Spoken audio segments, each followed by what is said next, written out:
focused on all of you. And somehow none of the otters joined us today. So welcome everybody. We're excited to talk about this P3 initiative waiver for our state. And we have a special guest with us today. We have Angelica Mendoza, who is a former TRIO student, alum, Ford Scholar, has worked at Rogue Community College doing this work in serving undocumented students and Latinx students, and is now a high school counselor and advisor. Is that correct, Angelica?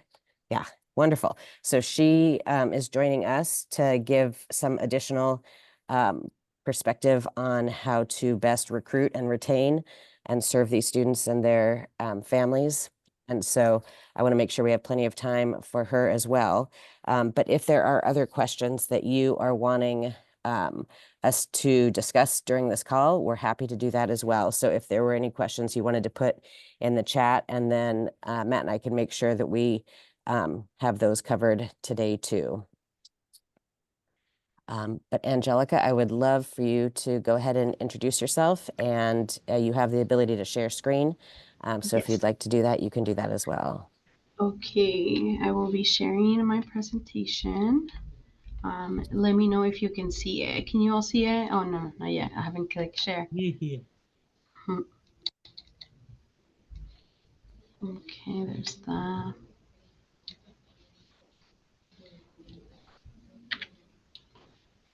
All right, let's see. And can you see it now? Yes. Thank you. Yes, I'm trying to see hold on. Trying to see my notes, but not show you my notes. I don't know if that helps. Okay. Can you see the presentation? Does it show the notes right now? Does the notes? Yes. Does it or doesn't? It does. It does still. It does. Okay. Let me see if I can do this piece. Does it do it now? It's still showing the presenter view, so it's still showing. Technical difficulties. I don't. Here, let me open the presentation in its own window and then share only that window. Yeah. Okay, I'll do that. Can you see it now or no? Well, you stopped sharing, so now we don't see anything. Oh, great. This is good. All my minutes are going to be trying to figure this out. What about now? Beautiful. Okay, awesome. Hi, everyone. The title of this presentation is Pertenecer, which means belonging in Spanish. My name is Angelica Mendoza. I want to start with sharing that my experience has been navigating life as a daughter of undocumented immigrants, which acknowledging the fact that I hold a lot of privilege being born in the U.S. and all the opportunities that are associated with that. With that being said, I am so happy that TRIO is not going to be serving all students regardless of their citizenship status.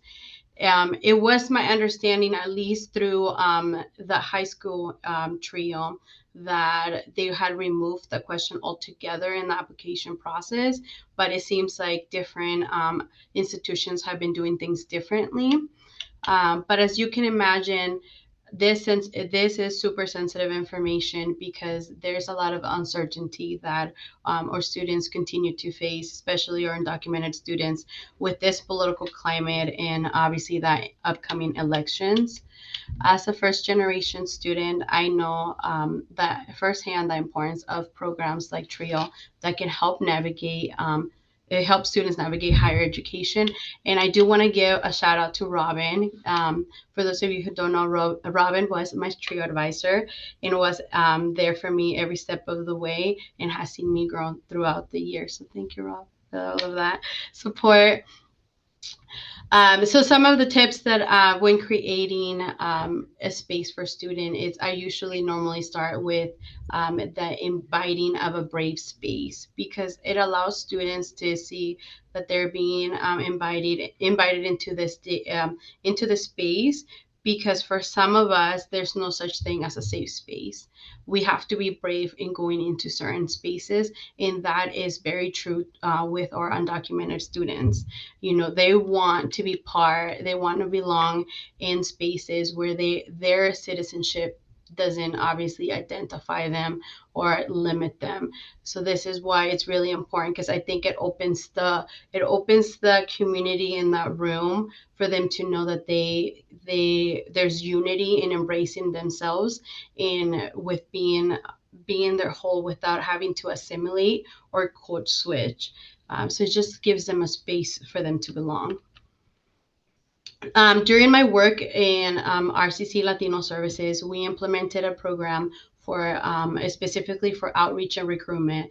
But with that, we noticed really quickly that we also not only do we need to bring students in, help them obviously start college, but also how are we retaining these students? We wanted to ensure that welcoming and inclusive space for all these students, especially for those of or all oral or undocumented students, because back in that day, there was still a lot of things that were really uncertain. There was limited resources, limited help for these students, and a lot of them couldn't participate in TRIO. So if they were Latino, they would end up under Latino services. So we provide a lot of that support with what we could under Latino services. The recruitment piece, it was identifying those spaces that these students were going to be in, with the understanding that we needed to build that trust, right? And our Latino, and I gonna be focusing a lot in this presentation about how are we recruiting and retaining Latino students, because that has been my experience in working within my own community. So it's really understanding and building that trust and that connection with those students. And if for some reason we haven't built those trust or that foundation, is connecting to who are those trusted adults or trusted students that allows you kind of like a way in within that community, in providing that warm handoff. Translating documents is really important, especially for our students who tend to be Spanish tends to be their native language. Having flyers, having visuals of all the services or the things that are needed to help these students. Attending or providing cultural and community events is really good. Is really really important in creating that community for our students. And it goes down into the proper cultural representation. So when we implemented this program, we've had people who look like our students, who spoke the same language as our student. That's really that's a huge component. So those students are able to feel welcome and trusted in understanding their values, in just language. It really does create that community. With the trauma informed practices, it's always being intentional with the words that we use, because words are really powerful, and therefore the delivery and the approach is really important, which leads to the pronouncing of names and using the correct pronouns is really important. Because it's something that a lot of our students that we see a lot, and I have seen throughout the years, is that they will Americanize or change or give themselves a nickname in order for people to pronounce their names, because they feel like it would be easier for other people to call them by those names. And it's really teaching them and empowering them that they don't have to change who they are or part of themselves in order to belong in these spaces. So it's really important to really try to pronounce names correctly. I really go off of like, well, how does your mom, call you? How does she pronounce your name? Because those are really big, they're really important and part of our identity. So if you haven't had a chance, there is a really good TED Talk that is Getting It Right, Why Pronouncing Names Correctly Matters, by Gerardo Ochoa. and it's like 15 minutes. It really talks about why is it important, and then it talks about different types of people that try to really incorporate pronouncing it correctly, and then those who try to avoid that and that effect that it can have in people.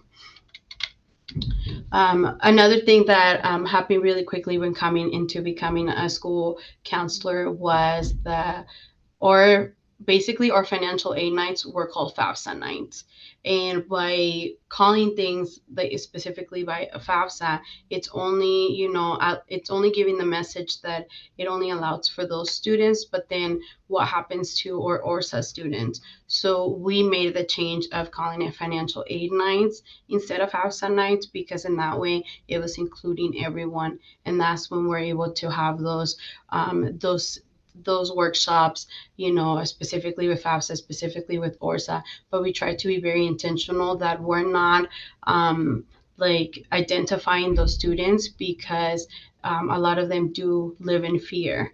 So it's really important to be mindful of all of that make sure that we are including them, but at the same time, we're not pointing them out, because for a lot of them, they try to keep all this information very private.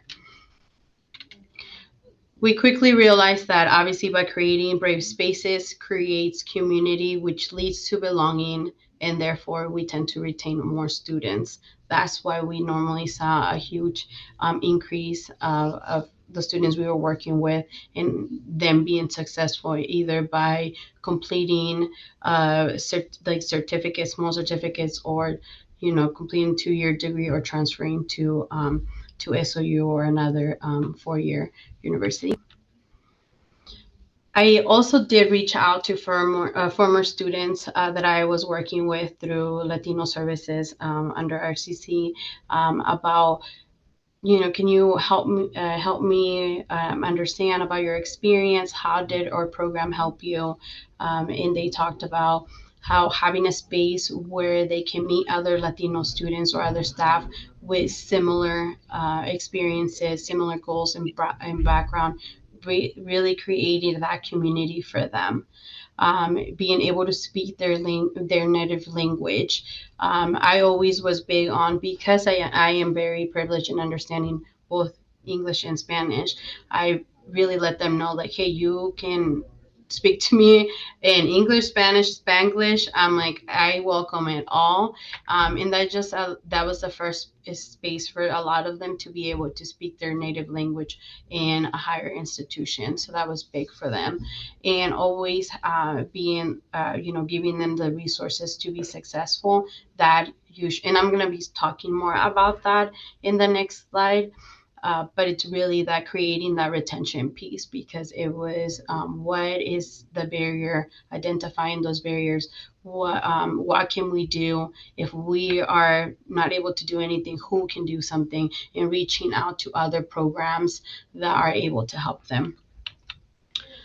So some of the other tips is really building that relationship and showing that empathy, understanding that you will never understand what it is to be undocumented in the U.S., but you will do whatever you can to help.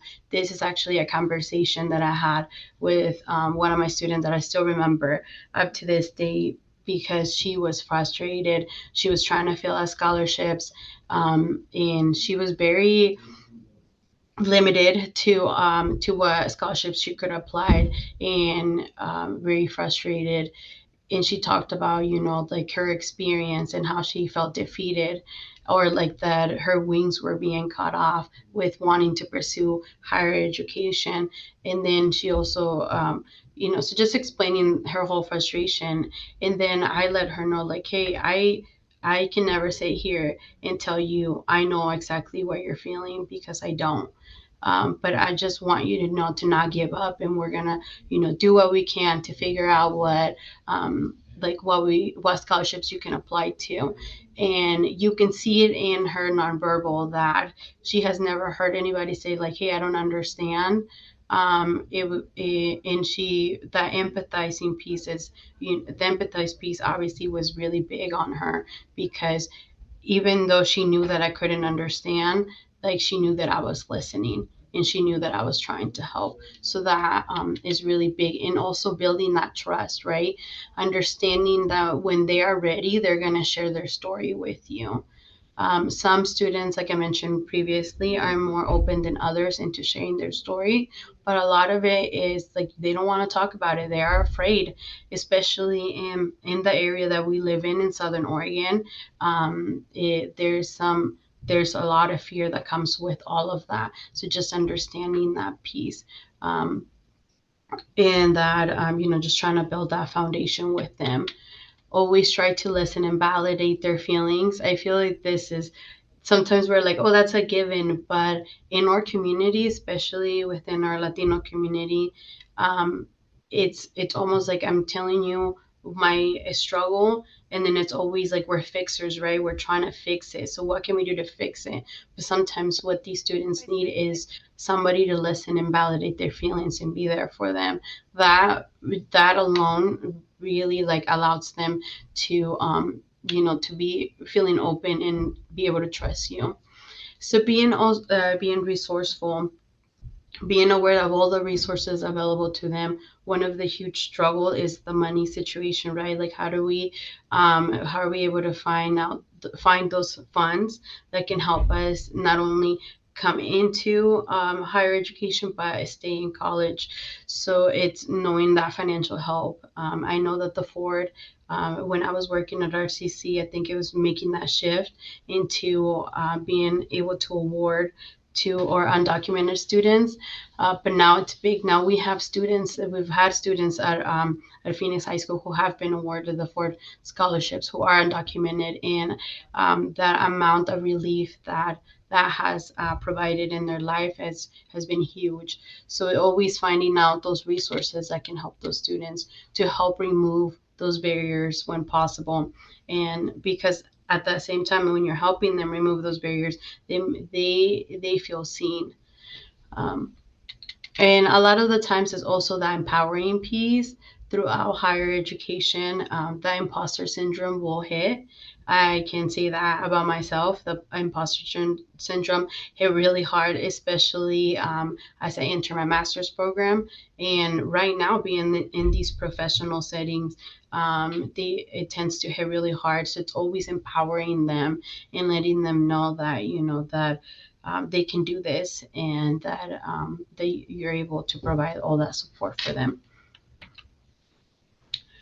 I want to end with one of my favorite quotes, which is I've learned that people will forget what you say, people will forget what you did, but people will never forget how they made you feel.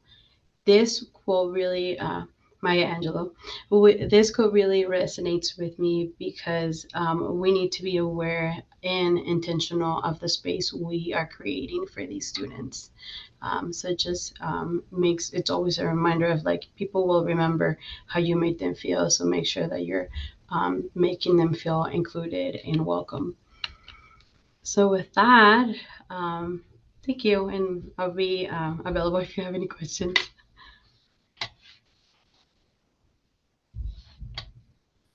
Thank you so much, Angelica. I'm sure people will have some questions. Could you address a little bit about how to support the families, especially for the pre-college students, and to have them feel comfortable having their students fill out applications and participate in a federal program? So we want to make sure they feel Yes. comfortable too. Yeah, so we normally, like at least at the high school level, we host parent nights. We collaborate a lot with our whoever is in charge of the Latino parent nights. At the same time, for those seniors who are getting ready to plan the next step, and they're wanting to go into higher education and all that, and connecting them with additional programs like Trio.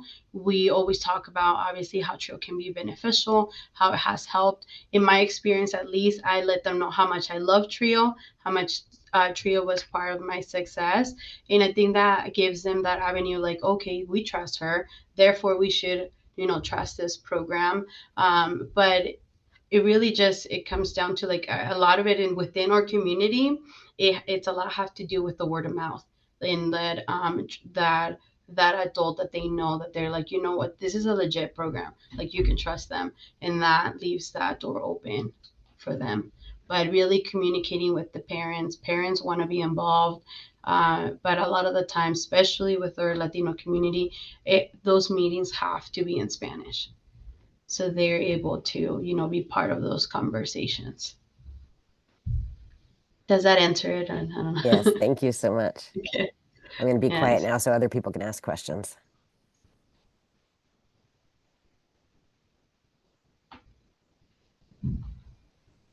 Oh, there's no questions.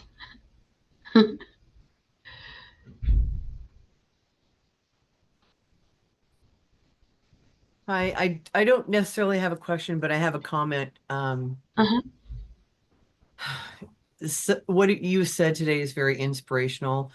We're with the McNair program, and so we don't have the P3 waiver right now, and we're trying to get more Mhm. information on all of that. But I wanted to say that you've been very encouraging. You have a very kind presence about you, and the quotes and the things that you said are very meaningful. And I really appreciate that you sharing all of that with us, because the matter of trust, and depending on who you are and what your student population is, the matter of trust is so very important and can make all the difference in someone having confidence to even pursue a program or a scholarship, Mhm. fellowship, or whatever they're trying to achieve. I just wanted to tell you I appreciate your presentation very much.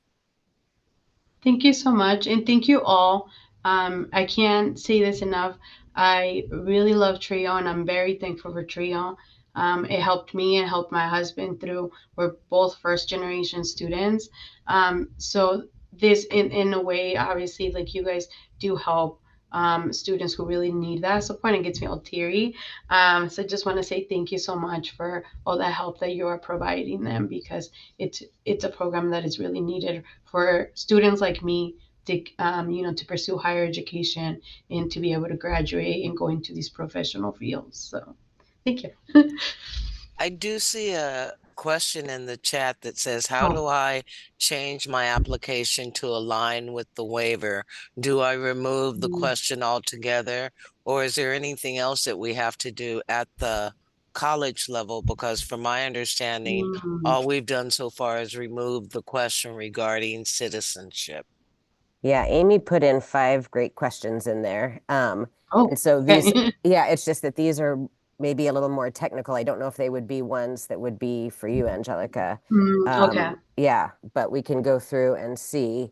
But I was first just trying to see if anyone had questions more specific about the recruitment and retention of students and supporting their families and all of that.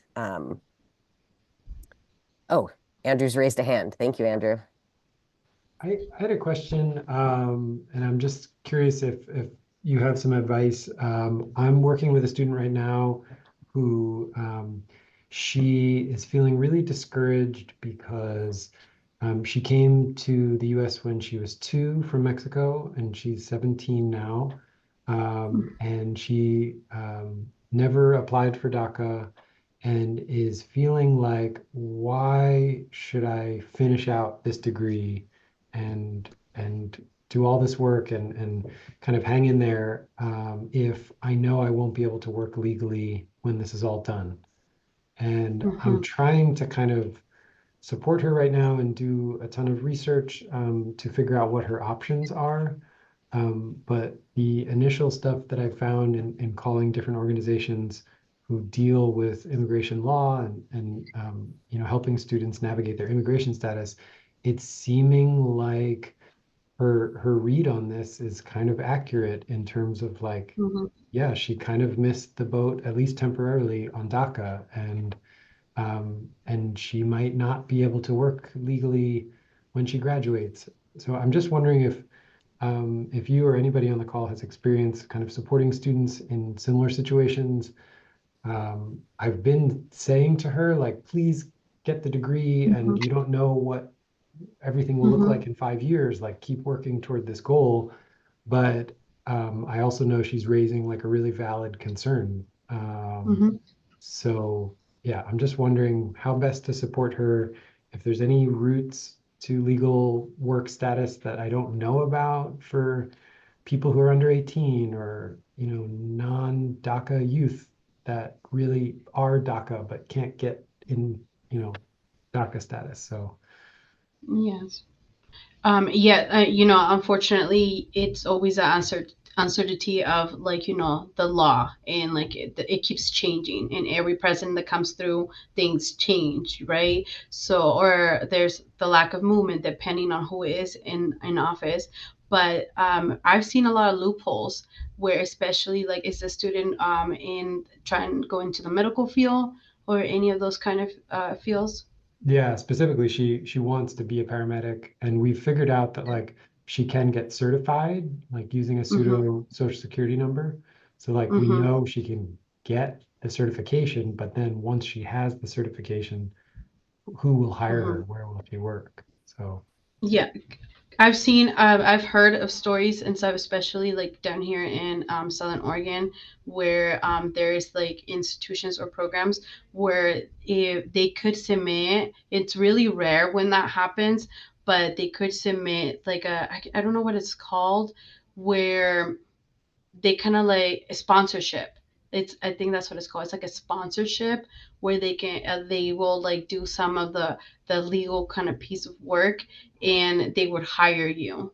I don't know all the terms for that, all the legal terms for all of that, but there are loopholes that people have been able to go around. But I think at the end of the day is when we're having those conversations with them, is like to give them hope, because you never know, which you have already been doing, that you never know what's going to change or what's going to come in the future.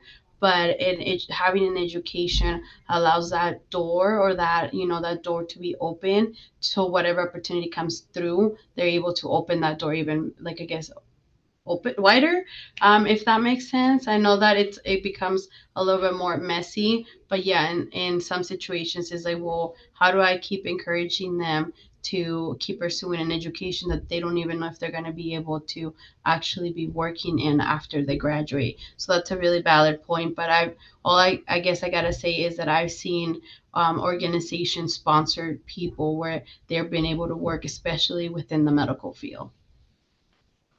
I don't know if that helps a little bit. Sorry. Maybe a little bit more messy of an explanation.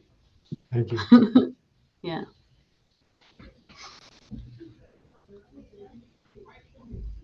Any other questions, or are the other ones for you, Robin? I don't want all the questions either. Let's I see. have a question, Yes. Angelica. Yeah. I've spent a good amount of time working with DACA students, and I'm curious if you have suggestions about specific scholarships. I know some of them, like Ford, have started to open up, but if there's any specific links or websites you recommend for either DACA or Mhm. undocumented students to, to seek out Mhm. funds. Yeah, especially I know for a fact a lot of our Latino scholarships throughout the state and locally are really open to our undocumented students. I believe that are you familiar with Oregon Goes to College? Yeah, so that's another yeah, those are the main ones, and that have obviously that help with those funds. But usually the ones that we normally target for those students have been through the Ford, through the Oregon Goes to College piece. So yeah, and then those local Latino or cultural ones for sure. Thank you. Yeah. Mm-hmm. Are And then those there were more some. local ones on the Oregon Goes to College, or those are separate ones that you just know about I think in those the are region? separate ones. Like there's Okay. like Latino Scholarship Fund. I believe that maybe the Hispanic Metropolitan one. All of those. I don't know if they're included in the Oregon Goes to College, but those are big ones. And I know for a fact that, or within our trio here, at the high school, they're starting to also be looking out for those type of scholarships for those students. Wonderful. And OTA is doing that too with our DEI task force. We're getting some student best practices together, and part of that is also having a scholarship database. So we'll be continuing to work on that and collect those resources for our Oregon Yay. programs. Yeah. I know. I'm just like providing foundation. Like it's just sometimes it's really hard. But oh, somebody put something else like scholarships, immigrant rising. Thanks, Hayden. Yes. I'm actually gonna look into that too. I'm gonna click on it just to see if I'm missing one. But yes. Any other questions for me?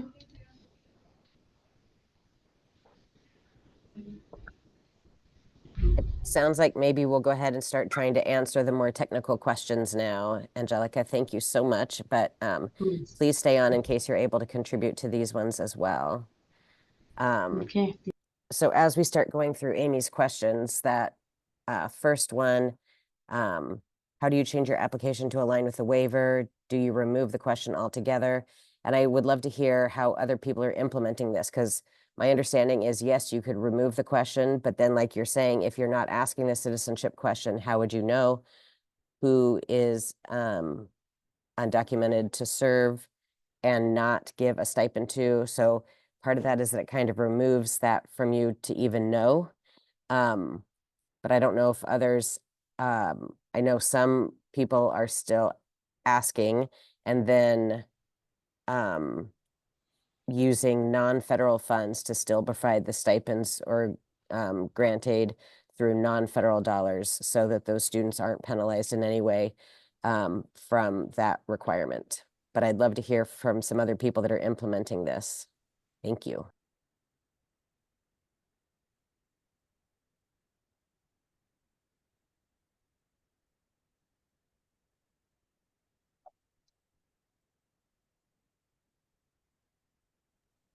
Yeah, for those that don't give stipends or grant aid, it makes it a lot easier to not have to worry about navigating that component.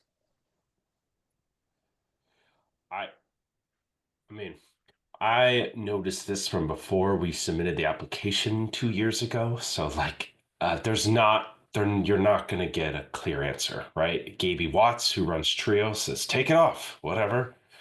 And then Braden Gates says like, oh, well, I guess you're not supposed to give money to these students. So like, it's gonna come down to how you feel as the director and how you want to implement it. You can take it off and you don't know who you're supposed to withhold it from. And I can't think of a scenario where they really can catch you too. So you could take it off and it's all probably going to be fine. If you super want to follow the rules, remember they clarified the age is irrelevant. So it's really just the stipends. So you could still ask knowing that if they are not, so like a lot of the UBs have kind of considered not even doing it because recruiting large volumes of students isn't as necessary for them. So they just haven't been serving these students because they didn't want to create inequities between students getting stipends and not. Now, I have heard that some programs just do stipends from other sources. So when I look at that like article, I don't know that what they are talking about in Article 5 is like as specifically relating to like violating what we're talking about here. So like the stipend piece is such a like small, minute portion of the services provided being in like a TRIO program. So like this to me strikes me as they want to have like a control pilot group for these things that they're doing. Because this is just like one of the many projects that are approved through this program. So I think what they're talking about here is like they don't want a bunch of institutional funds or outside funds like messing up their control group to kind of do this comparative pilot program. I think what you're talking about there is if you can use institutional funds or third party funds to do stipends from, I don't know that I would feel fine. Does not strike me that we are in like massive violation of Article 5 in our agreement. Because still the majority of like the work you actually do in supporting the students is built into the federal funds in your actual program structure. But again, that's a your comfort level area for sure as a director. And Matt, another question Amy asked was about the reporting out and the aggregate Yes. data, if you could address that too. I wanted to touch on Linda's quick. It's only stipends. All the supports, all the travel, all of your staff time is irrelevant. It is like checks with the student's name on it. That is the part that the lawyers in Department of Ed are like, that is a no-go for us. So grant aid is not allowed. Grant aid is the same as the stipends, right? Now, grant aid is unique because it's running through your financial aid anyway, and it's likely to come up that a student is not like Pell eligible because of not having citizenship. So yeah, that hopefully can be identified on an individual basis. But again, it's just not providing the grant aid. And I know there's not a lot of SSSs who can do the grant aid. So you're not supposed to do the grant aid. So that may be easier to track because you can take it off the application and then you'll likely find out as it's processing through financial aid. Well, Linda, we can't hear you if you're talking for some reason. All right, so type it. Okay. Okay, other questions. So the reporting. None of you do this reporting. Like the HEC does the reporting and OTA helps gather the information for us to submit the reports for this. So there's nothing different you all need to do at all. You just do your same objective. So once APR season's done, we kind of collect information for the fact book. Part of that is your like objective data and those percentages. I then take all that and for like all the SSS, all the town search, all the upper bound, kind of lump it together to be like one single metric. That's what we report out. So your number 5 is correct in that for like a town search, I take all of them for the state and whatever our state average was, whatever that percent is, we are not supposed to drop below a certain percentage. So the way you're indicating it is accurate. Really, we're just showing that by serving these students, we're not seeing a significant drop in our like overall objective performance. Even if your program is seeing maybe a significant drop, it doesn't really mean anything because I report out on behalf of the whole state. So it really shouldn't force anything to be changed on your program level.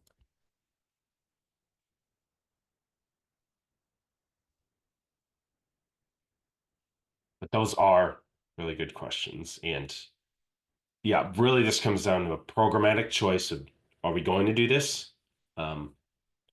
And again, the age didn't matter if they're younger, older, they don't age out. Once you enroll them, it's like when you check for financial eligibility, if they qualify on their application, you don't have to check again 3 years from now. When they qualify and they get in, they get to stay in the program throughout the entire thing. And as of now, the waiver applies to the academic year 26-27. So this is multiple years. It's going to still be in effect regardless of whatever happens on a national level. So I would love for a lot of programs to implement this, but again, it really comes down to as a program or particularly as a director, like what you're comfortable with and how you want to do this. And Matt, he was saying that we wouldn't have to drop the students after that. If the waiver doesn't continue, we could still keep Correct. serving them, but just we wouldn't take in new students. Yeah, if you have a 6th grade student on August 30th that enrolls in talent search and then it ends, like you can still serve that student for 7 more years because they were eligible at the time of their application. You don't have to kick all the students out overnight because suddenly the waiver stops being in place.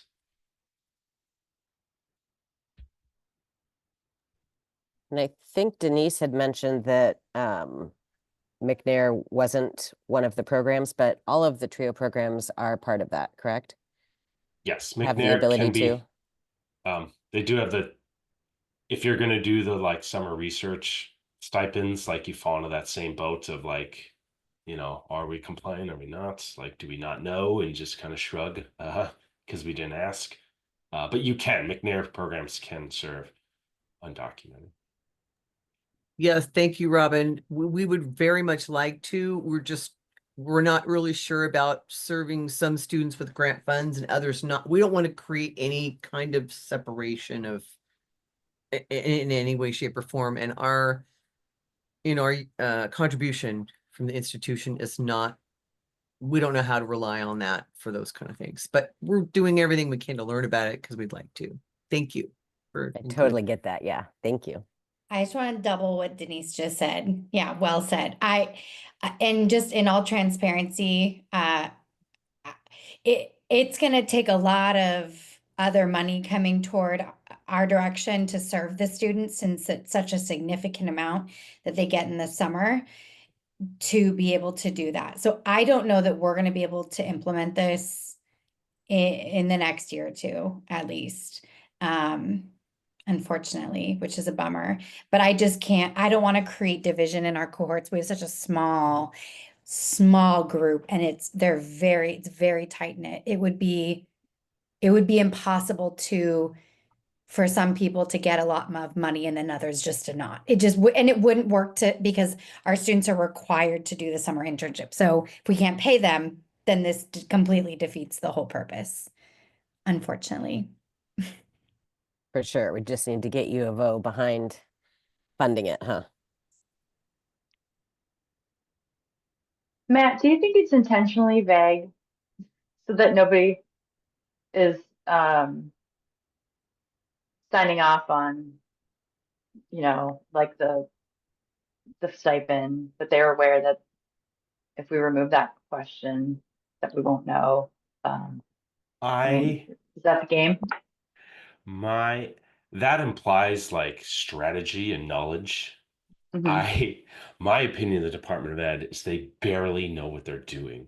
And we have two separate departments that have absolutely no idea what the other's job is, trying to like overlap. So I just think there's a fundamental misunderstanding of this. But the nonchalantness in which they're just like, whatever, it's approved, stop asking. And then you have to like remind the other guy, like, oh yeah, I guess there are some caveats, right? Like, but I even if like you had a program officer, like it's not like an audit, right? It's a program review. You have Department of Ed wants to do a full program review and look and try to see if you're not compliant in any way, shape, or form. I'm pretty sure the people that are doing that are from the like trio world of it. So even if they saw you didn't ask that question on the application, you just like, you're going to have people that know nothing about the pilot programs who just look at that kind of agreement and go, oh, yeah, look at that. You don't have to ask. And they're probably going to be like, okay. And if you didn't, like, it would take so many levels of like understanding in depth both program, because in the agreement, like, it doesn't state most of those caveats, right? Those are just kind of like known best practices of what some lawyers said, and it's buried in an email. I think they just want you to serve more students. At least that's the current Department of Ed under the current leadership. I don't think anybody's trying to like do a gotcha here. They're just saying like legally we have to tell you you can't write a check to a non-citizen. But also like, yeah, you serve all those students, right? Like they seem so chill about that. So that's my opinion, but I granted am more comfortable being in the gray areas and just being like, screw it, we'll serve these students and deal with this stuff later if they really try to crack down. But I have a hard time fathoming what that would even look like. So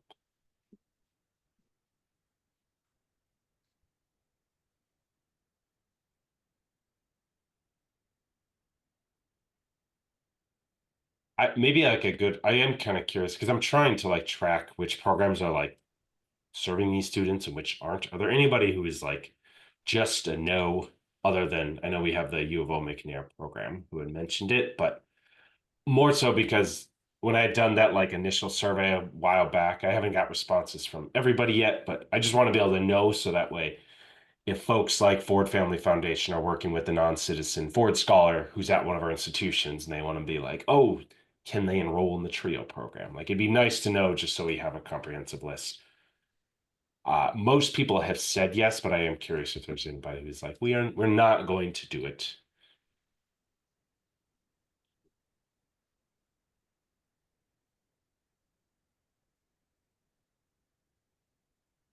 Well, that seems promising. Unless you're not wanting it on the recording.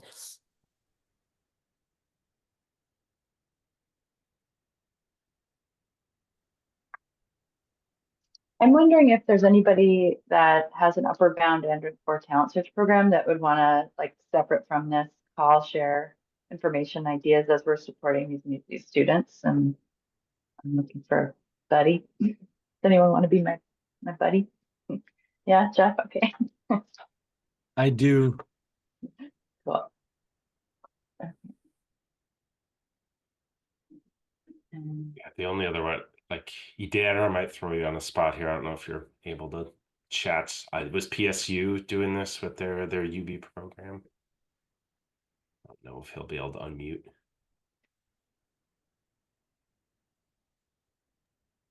Sorry, Matt, I kind of missed that last part. Are you all doing this with your UB program too and serving the non-citizens? We are just kind of running into the issue of how do we track those students once they graduate, since we don't have like their social security numbers for like undocumented students specifically. But we are able to serve them. We just don't give them any stipends. Since those are kind of limited to just summer, and then we're just doing internships during that time. And then also this is kind of the first year that we're rolling it out, so we still are trying to build some of that up so that we still can maybe offer some of those similar opportunities to undocumented students, but then figuring out like the compensation and stuff, or how we could still support them.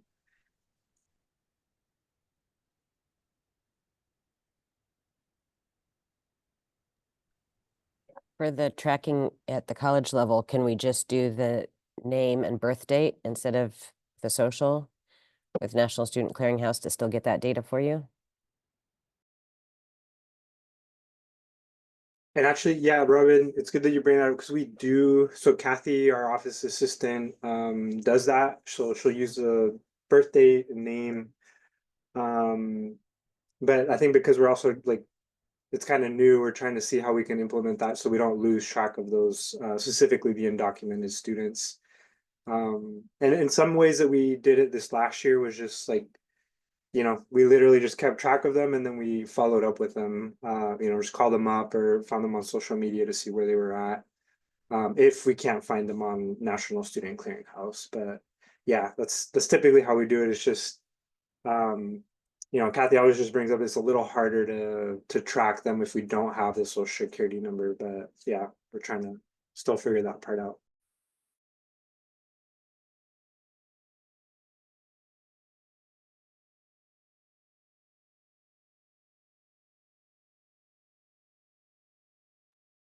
That's why I was wondering about like using a like tax ID number or something, because I think if I look up a student in the same box where there would be a social, there's like another number that's associated with their student record. But on the note of clearinghouse stuff, I have no idea if that would be like attached to each other. I believe for clearinghouse, you can do it with just name and date of birth. And then I think somebody was looking up in Bloomin the field that you were talking about for the social, since it sounds like a lot of other SSS do not use the social anymore. Was anybody able to get that information to you yet, Liz? No, but I did go in and Okay. click new, and that box comes up, and it actually says like system ID number. And right, sorry, different screenshots. Oh, system serial number, so of course still SSN, but and then there's the generate next to it. So that's probably what to do for folks without a social, because it's just generating it so that there's something to put forward, and then they get the case number. Yeah, I thought next. that's what we were doing with all students now, because they didn't want the socials out and about everywhere anymore. Yeah, Well, I think when we do the APR and the spreadsheet is generated, if they don't already have a case number, now that generated spreadsheet, it's blank there if they have a social. But I have still been using their social to create their record in there since nobody but us has seen it. Yeah, it just might be nice if you guys didn't even have to collect that and then worry about having that information on a student for so many years, you know? Oh, yeah. Well, and we don't ask for it like on the application. I'm able to see it in our banner system. Oh, I see. Okay. Yeah.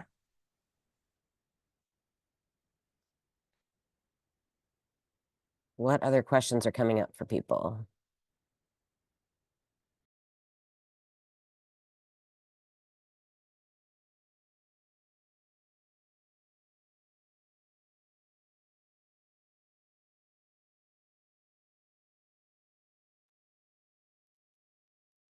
No other questions? This has been a really helpful conversation, and I appreciate you all joining. And thank you again, Angelica, for kicking it off for us. Thank you for having me. Yeah, I'm so grateful you were able to join us. So we did record this, so we will make that available for all of our colleagues that weren't able to join today. But please do reach out to Matt or I if you do have any other questions about implementing this, and we can try and connect you with other campus partners that are implementing it in the way that Amy was saying, to have a buddy to jump back and forth with. So we're happy to help make those connections for you as well. So thank you, everybody. Have a wonderful day. Thanks, Robin. Thanks, Matt.